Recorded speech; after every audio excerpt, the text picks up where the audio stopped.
allegiance to the flag of the United States of America and to the republic for which it stands, one nation, under God, indivisible, with liberty and justice for all. A moment of silence for the sick and the recently departed.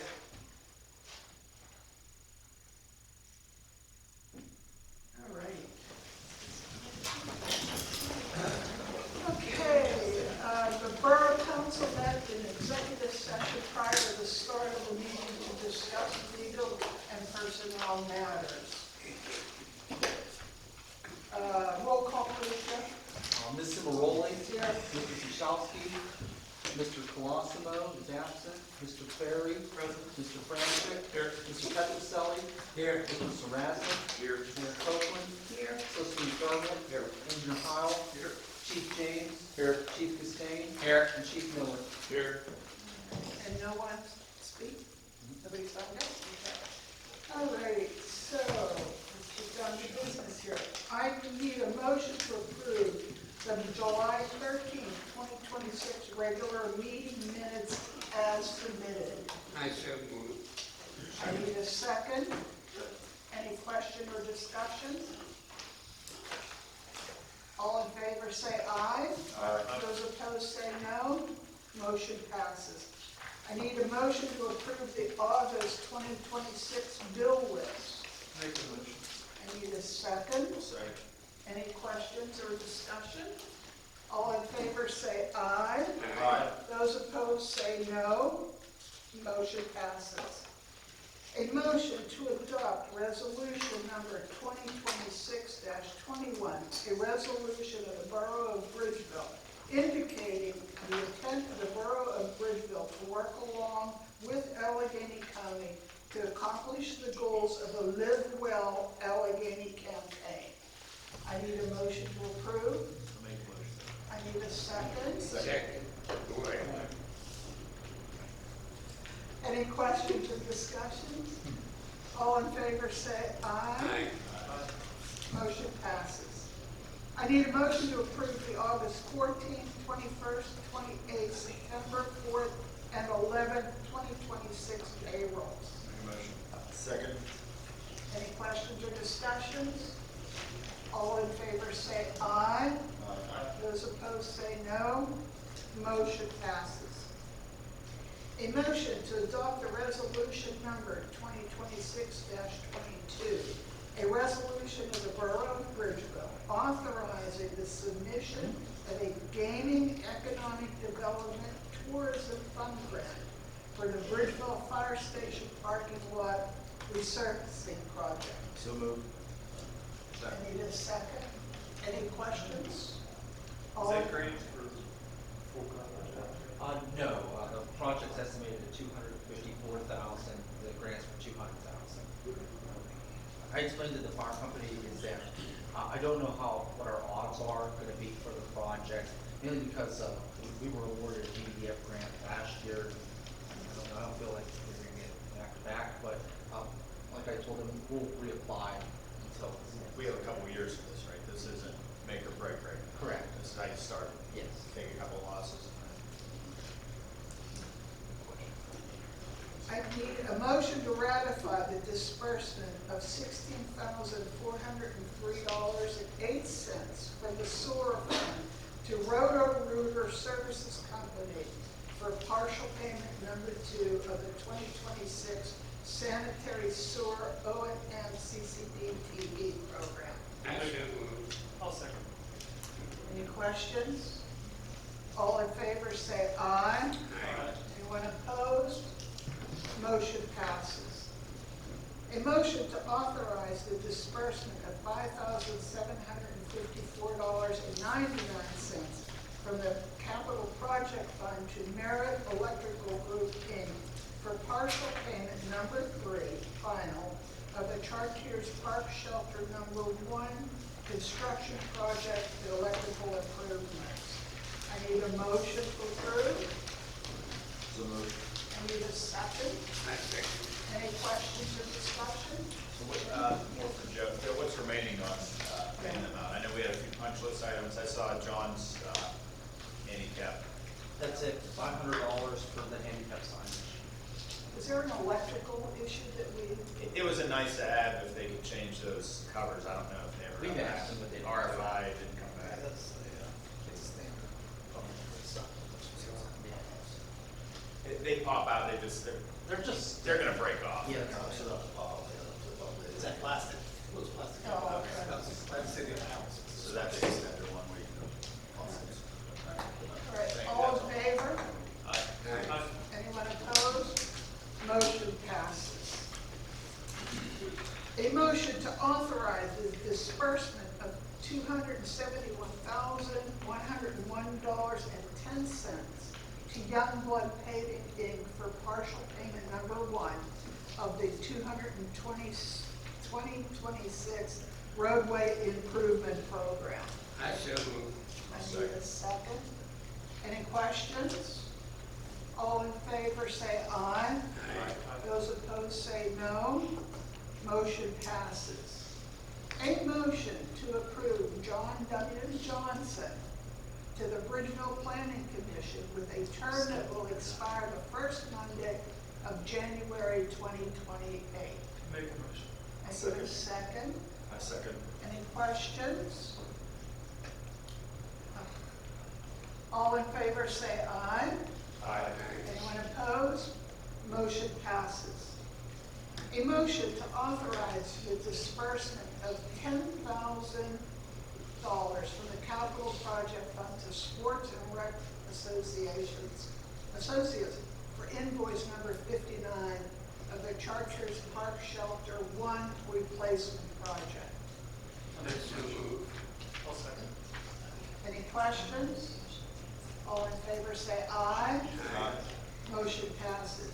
And before I can move on, congratulations, JW. Thank you so much. I appreciate it very much. I got a little discombobulated. Yeah, I'm sorry. Completely. All right. A motion to authorize the change of venue for the September 14th, 2026, 7 p.m. council meeting to be held within the Chartiers Park Shelter number 1. I need a motion. It's contingent on weather, right? I don't know. No, it's a shelter. Bring your rain boots. If it rains, you come back here. That's very simple. I need Yeah, a I'll make a motion. Yep, that's I good. need a second. I'll second. Any questions or discussion? All in- Is there a game, a ball game after? I'll make sure there is. We could make something where, We can make it a poll. yeah. Work on All right. All in favor say aye. Aye. Anybody opposed? Motion passes. And how are we going to advertise that? I think we will want an ad in the Post Gazette, but then for the borough, we'll put on the sign, Okay. Facebook, and the website. Everyone's here. Okay, here. All right, a motion to accept and pay any commission due for July 2026 real estate tax collector report. I need a motion to approve. I'll make a motion. I need a second. I second. Any questions or problems? All in favor say aye. Those opposed say no. Motion passes. A motion to acknowledge receipt of the July 2026 Treasurer's Report. I need a motion to approve. Make a motion. Second. Second. Any questions or discussion? All in favor say aye. Aye. Anybody opposed? Motion passes. A motion to accept all submitted July 2026 official reports. I need a motion to approve. So approved. I need a second. Any questions or discussions? All in favor say aye. Anyone opposed? Motion passes. Committee reports. My committee report is simply to say thank you from Borough Council to anybody that supported, volunteered, or did anything for the 125th celebration for Bridgeville. It was a great job. I mean, every aspect was great. So thank you all very much. Thank you to Public Works, thank you to the Police Department, thank you to the Fire Department, to the EMS, anybody that was involved, all the volunteers, thank you all very much. That was my report. Outside of that, it was pretty boring month. All right, next is Finance, Jason Ferry. Nothing specifically to report to the public. We have some things in the works, but I'll just add to the President's, and wanted to point out, especially thank our emergency services in Southbridge, which did a lot of the events in 125. The police, every request that was made of them, they fulfilled well. And then the police, or the fire department was the host of a lot of the events and were just spectacular in all the things that they contributed to the 125. So again, a second one she had mentioned, thanking you guys specifically for everything you did. Parks and Rec, Shane Franchuk. Other than the meeting next month and to echo what you guys are saying, the parks always are looking nice on Miss Stoney and Mr. Isaac stuff. But yeah, Triangle was very nice on Sunday for the worship service. People got to run by McLaughlin on a 5K, and Shark Ears would have been open for softball tournament. We just, too many people were intimidated by us. That's true. So. But no, the parks always look great. So thank you all. That's all I got. All right, Public Works, Buildings, Jason Sarasnik. Just a couple things. Street sweeping is on their way for the full third week of the month, and on Wednesday, the business district. Grass cutting the borough properties, parks and lake fields, right away as the lots continue for change. And, for the parks, makes the parks good. And also, they're actually line painting crosswalks and traffic markings are underway, so they're a little bit more deeper colors so that people can slow down when they come into town when the crosswalks are there, people will be able to see them. Bright white line, so hopefully that will alleviate some of the issues. Just people might go on this posted. And they said they helped around the 120th anniversary, and they're just doing regular maintenance and ongoing things, follow-up repairs, and streets and alleys. They're doing a great job. Thanks. Public Safety, Nick. Hi guys, yeah, I got a few things. Thank you. First and foremost, I'd like to restate literally everything that everybody else has said. Thank you to our police, EMS, and more specifically our fire department for stepping up huge for helping out with the 125th anniversary celebrations. I know it was countless efforts and time from a lot of volunteers, but at the end of the day, those three organizations sitting at that table really brought everything together. So thank you very much. Beyond that, we do have some things that have been going on in the community. We've been paying attention closely to Woodfield and the traffic patterns up there. We have made some progress with the speed machine out near the bank as well. And our traffic engineer has put the county blocks up so we can start collecting some more data. We're going to wait to get that information back and then hold a public safety committee meeting so we can go over and read that data, see what we can do further to try and help our community members build it safer on our roads. If anybody hasn't seen it yet, on McLaughlin and Baldwin, we've got 4-way stop sign right now. Consensus from the community seems like it's kind of good. So we'll wait and see what happens with that. But also continue to appreciate our police department for all the new ticketing you guys have been doing. I know it's been a hassle and we're getting through it and we'll find some positive solutions. So I appreciate all the hard work all of you putting in the community, so thank you. That's all I got. Shore West, Joe's not here. Does anybody have anything to report? I believe soon that we are, have a meeting with Cambridgeville Oh, soon. okay. I don't remember the date. Okay. Between Joe and I, because we had been to the meeting, so we're gonna have, them over here. All right. I think that's soon. We will host in, I believe, December. Yeah. It's November or December. Yeah, something like that. I can't remember the date, but it's coming here. All right, great. Thank you, Tina. Yes. Mayor Copeland?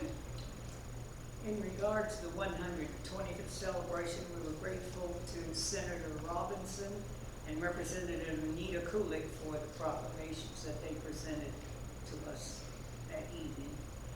And also Councilman Franchuk and the Bridgeville Athletic Association The duck race was a lot of fun. I got to say, release the ducks. Thank you. It was a lot of fun. Chief Cossane's duck didn't do so well. I was with the mayor and she seen my duck, was weighted down. There it is. All right. Police Department, Gary James, you've had an interesting month. Yeah. We, you have my monthly report. Highlights of that is the officers were out there on the 125th. They helped with the crossing of the Dairy Delight, and we were stationed throughout the 5K race. Everything went really smooth. I believe the officers were out and about walking around during the celebration, so they were busy. As far as my monthly report, we responded to 640 calls for service for the month of July. That brings us up to 5,040 for the year. We had 166 traffic compliance checks where the officers were out sitting in intersections, stop signs, red lights, and speed checks. We made 24 criminal arrests in the month.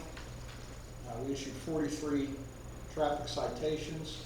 33% of them were for speed. They also issued 37 verbal and 25 written warnings, and we did issue only 7 traffic violations, or 7 parking violations for the month. That will increase come this month. Be ready. Well, thank you. All right, Solicitor Tom McDermott. Thank you. I don't have anything that I want to bring you. All right, Borough Engineer John Howe. Thank you, Mr. President. I'll provide a copy of my report, just a few items of note. The paving program is complete. There's just a couple of very minor punch list items that the contractor has to address, things like cleaning out inlets. So as soon as that gets done, we'll talk about that project. Regarding the park and the pavilion area, I heard it was discussed briefly. Only the last item that needs to be addressed is just squaring away the line striping on the ADA parking space. It's just a point of dimensions with paint and paint. So we'll get that corrected so there's so that it meets all the requirements. And that's pretty much my report for this month. Oh, another item, Tower Hill Road pedestrian improvements. The permit is submitted to PennDOT. We're waiting for their response regarding the easement on the railroad. The railroad has indicated that they do not own that property when they sold it, but none of the documents on the courthouse state that, so we're working to try to get that resolved. Which portion? The parking lot portion is closer to the tracks. So there's 2 parcels there, and they say they don't own it, but everything says they own it, so we'll talk about it. Okay. All right, Fire Chief Ray Costain. Thank you, Council President. 42 calls for the month of July. I wanted everybody to know that the rescue truck, the new rescue truck, is slated to be completed in the month of September, looking like the last week of September. They will notify us 2 weeks ahead of time as to when we will be going down for final inspection. So that being said, once we get it here, we're going to have to mount the equipment and things and get everyone trained on it. So barring that there's no delays, I'm hoping to have the new rescue truck in service in December. Great. Thank you. That's all I have. All right, Southbridge EMS Dan Miller. Nothing to add in my report. All right, okay, the Bridgeville 125th Anniversary Celebrations Committee. Who's here? Okay. Can I mention one thing with that? One of our local gems is the Dairy Delight, I think it was mentioned earlier. They had 125 minutes of free ice creams they gave out, and it's a total of 564 free ice cream cones that evening, so I just want to mention that, give them a plug. They were Yeah. awesome. Bridgeville Historical Society, Lisa Shady. Lisa's away. I'm Linda Tone. I just wanted to say that we will be closed the last 2 weeks of August, just for vacation time for our volunteers. We're hoping to have a new floor installed while we're closed. We're working with Ed from Rustmers, and he's working with, Ed from Bridgeville Appliance, and he's working with Rustmers. We'll take up the carpeting that's looking pretty bad, put down vinyl flooring. We have a South Fayette High School kid that's been coming down now for 4 weeks. He needed some volunteer hours, asked if he could do something for us. So we have him coming in, just doing some cleanup stuff and some record keeping. For the 125th, we did donate 2 sheet cakes to the Jubilee Committee for them to make the profit on the bake sale. Any remaining cake was donated to the Meals on Wheels. And then we got a thank you card. They were very appreciative of that. Our next program will be at the end of September. The speaker is Kathy Grant. She's from the Duncan Miller Glass Museum in Washington. Is the exhibit from the Historical Society at the library finished? Yes. Yeah, we Okay. picked that up last week. Okay, thank you. All right, Bridgeville Library Representative Erin Weaver. You have my report, just a couple of things to add. The next movie on the patio will be Dusk Set, and that'll be Friday, August 28th at dusk. And then registration for all of our fall programs opens on August 31st. And that's all I have. Thank you. All right, Bridgeville Parking Authority, Deb? Steve? All right. Bridgeville Planning Commission Representative. Dale? Thank you, Madam President. We did not meet in July. Our August meeting, we're going to start our annual review of the comp plan, and we will continue working on existing projects and working with the manager for projects. Thank you. Bridgeville Shade Tree Commission, Jen Bromar. Welcome. Hello, thank you.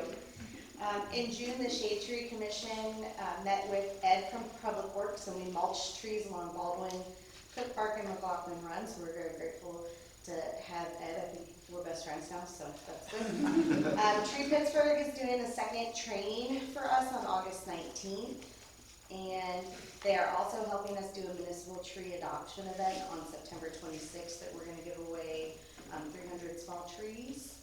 So more information on that will be coming out soon. And in the fall, no date yet, we're going to do another planting event with 22 trees total, including a legacy tree to celebrate the 125th for Bridgeville and America's 250th. Thank you. Thank you. Okay, Borough Manager Joe Carr. A couple of things for the month. We were awarded $97,000 in 2 grants since the last meeting. The first one's $60,000 in CDBG funds to upgrade the drinking fountains and concrete work around them within Triangle Park, Cook School Park, and Chartiers Park. And then we were awarded $37,500 a County Main Street grant to purchase a sculpture that would be a permanent 125th 250 recognition for Washington Avenue. So once we get the grant contracts finalized with the county, we'll work with the public, our Bridgeville folks, and we'll coordinate that all through here so that we can get that movement.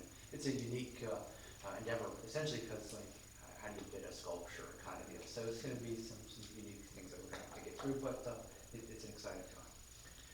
In regard with grants, the BRIC grant for the flood control project, PEMA required us to do a public notice for the project. Essentially, if you remember when we did the culvert, this was kind of one of the final steps in the reviews. Do you have any concerns, issues to put out to the public for the project? It's been advertised, posted for 15 days, and we didn't receive any comments or concerns, so we let PEMA know. So now we're just waiting to see what's next. But we're seeing some light at the end of the tunnel there. We submitted a grant application for sidewalk work to connect Cook School Park to the missing sidewalk lower down on Ridge Road and then up to Pesavento Drive. That was an active transportation plan recommendation. That grant got submitted seeking $211,000. And then the last thing I had was just to call the community's attention was today was the bid opening for rock salt. And rock salt may not sound glamorous, but in the municipal world, it's a big cost and priority for us. This year, we budgeted about $80,000 for rock salt, and we typically pay $88 to $89 a ton. That's what the Spartan Last winter, there was a number of things that made an imperfect world with a very harsh winter, frozen rivers, supply chain issues, and there's some difficulties with last year's contractor. But needless to say, this year when the COG rebid rock salt, the first time it was bid, there was no bidders for rock salt, so it kind of hit a panic button. And uniquely, the borough has participated in the SHACOG's joint salt bid. And from a municipal perspective, you have three options: do it yourself, which economies of scale, why would you do that? The COG, that's why we belong to COG, or you can piggyback the state CoStarz program. State CoStarz program, you have to put your estimate up for what you project to buy in March. Well, we said we're going to COG. So all our eggs are in the COG basket. Well, like I said, the first time we had a bid opening, last month there was no bidders. What do we do? So the COG said, all right, went back to those salt vendors and asked, oh, what would you like to see different in the salt contract to make it more palatable to bid? So in the past, the minimum amount of salt we had to buy was 60% of the estimate. And this is probably one of the hardest jobs of a municipal manager, is you have to be Nostradamus on what the winter's gonna be and how much salt you're gonna have to buy. And typically, the borough uses between 700 to 900. So rough estimate was 800 tons we usually do. So we put an estimate for 750 tons. That went in for a bid. So today was the bid opening. 3 vendors showed interest to get specs to be a potential bidder. 1 bid. And like I said, last year we paid $88 a ton. This year it's $160 a ton. So went from the contract minimum of now buying 75% of salt. So a very light winter this year is going to cost us $89,000. On the high side, they put a contract max of 140%, so it's 1,050 tons. So it would be $168,000. Meanwhile, like I said, we budgeted 80. So we have to see what winter is going to be like for us. Fortunate going into winter right now, we have a full salt bank. So we have 400 tons in supply in the borough. But we're obligated to buy the minimum of 562. So we're on the hook now for 89,000 next year. Like that's given. But this to get us to the scary thing is, like, if we have a severe winter, we really need to change as a community what we accept for winter in Western Pennsylvania as our expectations of driving in a snowy climate. And flat streets, maybe you prioritize the way we clear the streets to a degree of what we aren't used to accepting on Bridgefield terms when it comes to snow removal. So over the next couple months when we get into winter, we'll see how it goes, and we're going to have to see how this plays out, see how we adjust. So Do they that have a snow plan? I mean, you give guys the overarch, I know we got a couple hills and. yeah, so we've had, like, last winter, we ran into issues late in the winter when the rivers froze and it was hard getting deliveries here. When we were running low, we said, all right, hills, intersections, main roads, the alleys didn't need salt. So it worked, so that's probably where we'll end up going, but. Let's start that way. But at $160 a ton, when we have a normal dusting, we'll dump $8,000 of salt on the road. It's crazy. It's going to be a culture change going into the winter because we can't live that glorious anymore at 160. So a lot of Western Pennsylvania communities have been through the COG. We're not alone. So between the COG by themselves and the CoStarz, are other municipalities around us doing one or the other? One or the other, or a combination. So maybe something we have to look at going forward next year if this is going to be with the state. No, I think you're spot on. So come March, we're going to split our estimate. So we may end up with 2 different salt companies, which would be great because we get a debacle with one. But we're going to have to split. Do they both ship by the river? It's all river based, so Jason's more of a rock salt pro here than anyone. I know for us, the salt we were getting were coming from the river. They come through rivers, that's the contract.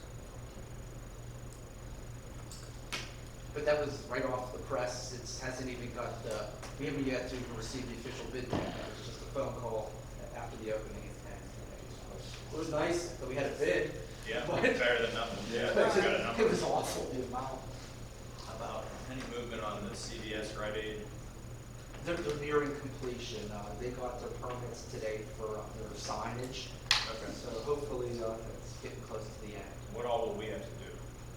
We don't have to We do, don't have to do anything. no, they'll have to finalize their building permits and inspections and get an occupancy permit. But everything from here has been done, Walton Airport, the finished And renovation. they will have a pharmacy there? Yes. You can promise me that? Yes. I don't want to go to Walmart. I saw Nothing this- against Walmart, I love Walmart. We need that tax revenue just to pay for consultant. You're a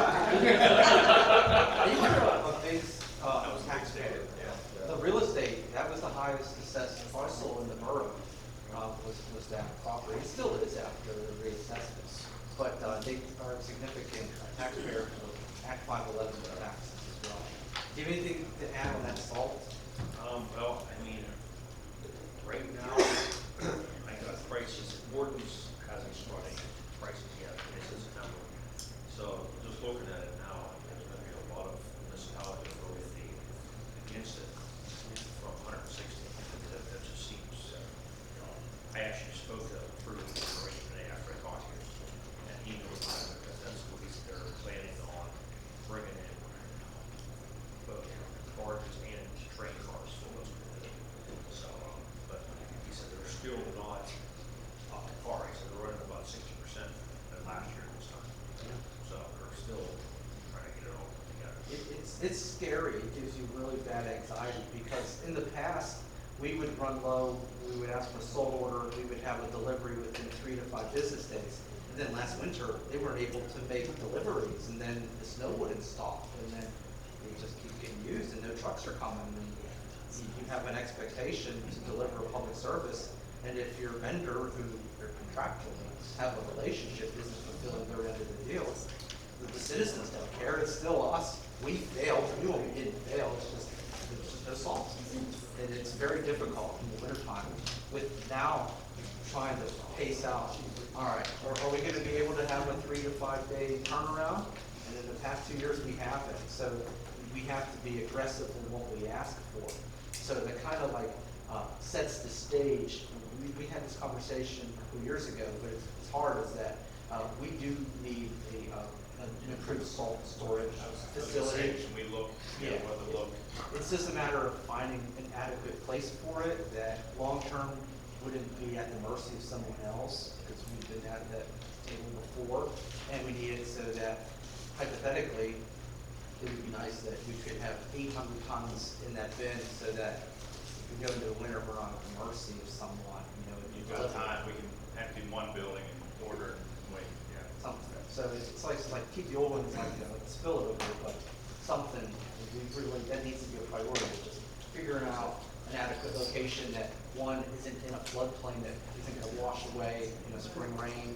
So it makes it hard in Bridgeville, so it isn't easy. So that's where, we need to, as a public works committee, to sit down and try to come up with a long-term solution, because that's something within the next 5, 10 years, we really need to have an outcome.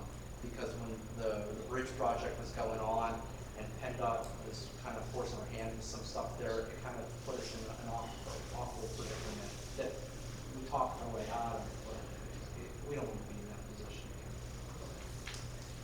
All right, let's talk new business. Let's have a discussion about the McLaughlin Run Road and Baldwin Street traffic signal versus a 4-way stop intersection. Comments, questions? Well, we discussed that on our meeting, so I don't know. Anybody else has a I can voice on it? I can give some context, just for the community that's here.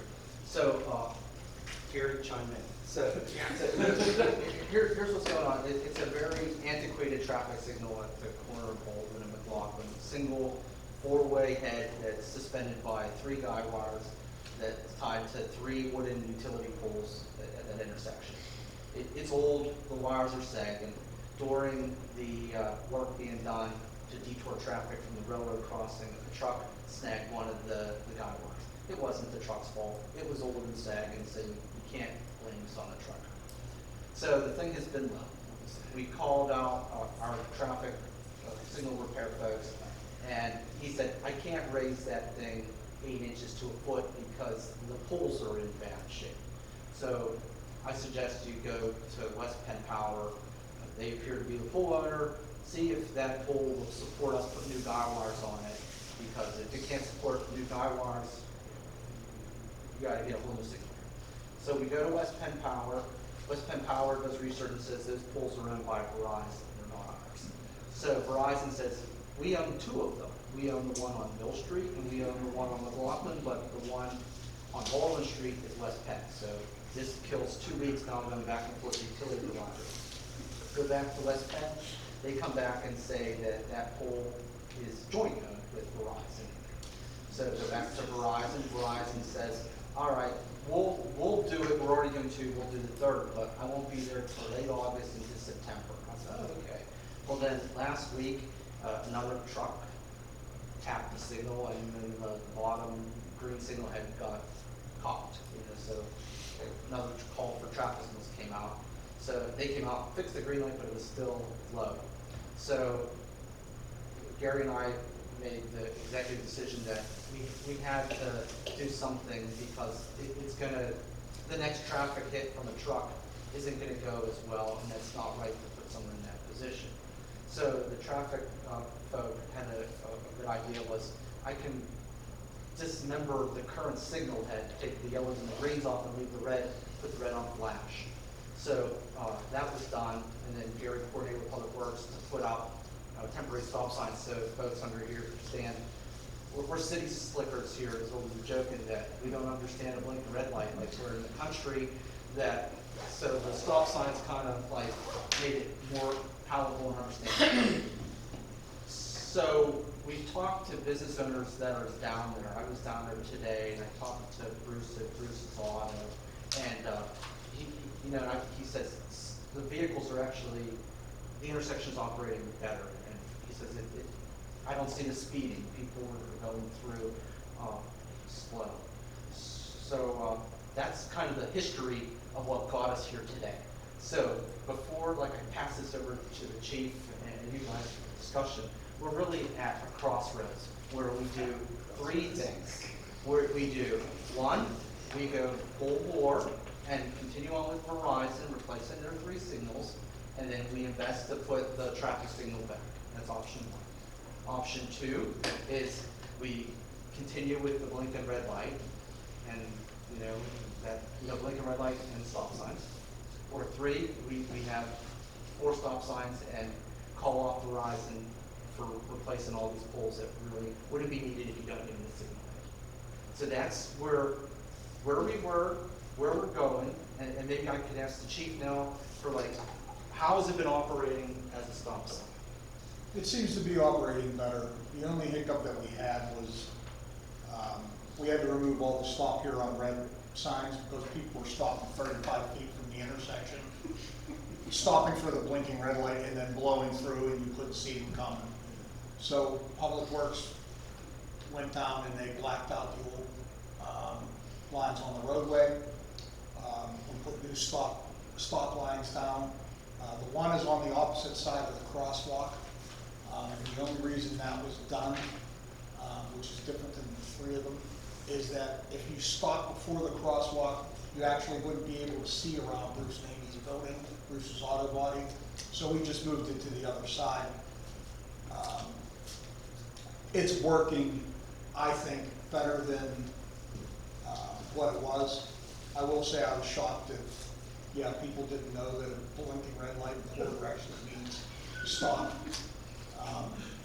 So we adjusted, put up the temporary stop signs. And it's up to you all as to how you want to proceed. Do you want to leave just the blinking red light, replace the stoplight, or go with a combination of either stop signs and the blinking red light or the stop signs themselves? Chief, from what you saw, what would you recommend? I would probably recommend, right now the traffic light is out of the way. I would keep the blinking red light and put up permanent stop signs. That way, it gives you warning.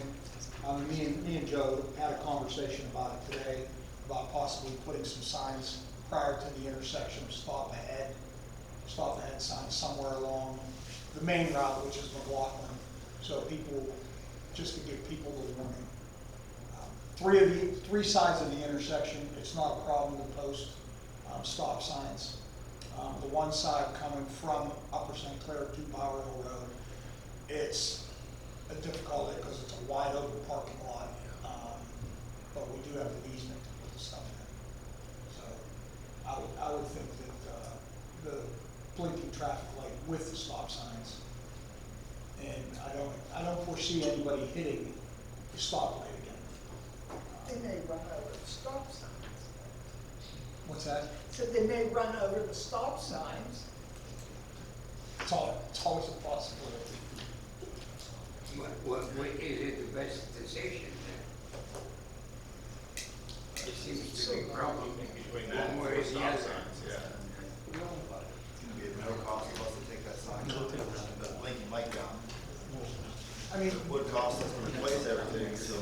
that is definitely an option, to remove the traffic signal altogether. Just go with 4 stop signs. If you see future issues with it, we can always revisit the I think if we erect the stop signs first, we can just shut the light off Yeah. Yeah. and see how it's working. Yeah. And Before we go then we can come back later I think that's a great and idea. make a decision as to, okay, is the 4-way stop without the light working, or should we continue with the traffic signal also? And option 1 is the only one that will cost us money, correct?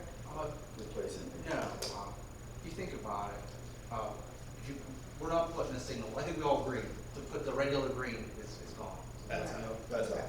All right, so then you got 2 options, one, just 4 stop signs, no signal, or 4 stop signs and a blinking red light. And then when we talk about the 4 signals and the blinking red light, we got 2 things there, so it's like, follows like, we're amending the stop signal, so we need to do a signal permit to PennDOT. So PennDOT may come back and say, hey, you need to upgrade it to current specs, that may require dual red lights, which probably will, So who knows what PennDOT is gonna require, and then we go from there. Or, because Gary makes a good point where, in all reality, that thing's up high now that it probably won't be hit. It's at the minimum height where we can put call Verizon off now, because it went up a lot with the weights off of it. Correct. So, I think save Verizon the hassle of the money, they don't need to do anything. So, if that's the case, it's just business as usual, but if Verizon replaces those poles, and we have to switch over to the new poles, that's all new guy wire, and it's gonna be a couple $1,000 for us to do that work. But if we apply to PennDOT, which we have to, and they come back and say, okay, it's fine as it is, then we're done. And we're still at the mercy of PennDOT's discretion. Correct, but if Verizon does do the pole work, it's gonna cost us a good bit of money. It's like, that's the money equation. So I guess we're in the position. What comes first? Yeah, do we need the poles? I think what comes first is, we all agree it should be a 4-way stop. So it's, that next month, authorize a solicitor now to prepare an ordinance to make that intersection a 4-way stop. It's already on the agenda. So it's kind of safe to tee this up, to let Tom move ahead with an ordinance to make it a 4-way stop.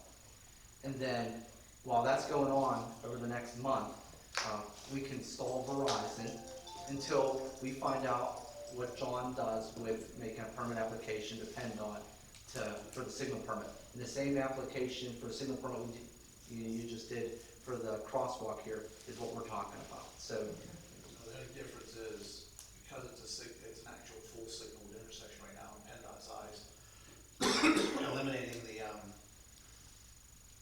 sorry, I'm choking. Eliminating the full signal operation may not be, it may be a separate, a little bit different of a permit. It may require additional traffic studies. And they ask for all kinds of things that we don't know. So the first step would be to meet with them and find out what they're gonna require. Sure. So PennDOT's involved because McLaughlin's a state road, is Old Court. PennDOT's also, every signal, whether it's on a municipal road or a PennDOT road, if it is a flashing light, if it's a signal, you must obtain a permit from PennDOT. They control all signals. So we have to start with PennDOT. Let's start with Yeah. PennDOT, yeah. Okay, so we've addressed the safety issue of the light at least being moved up, poles, got the weight off, and we have to ask PennDOT's permission to change anything. Because we're amending the signal.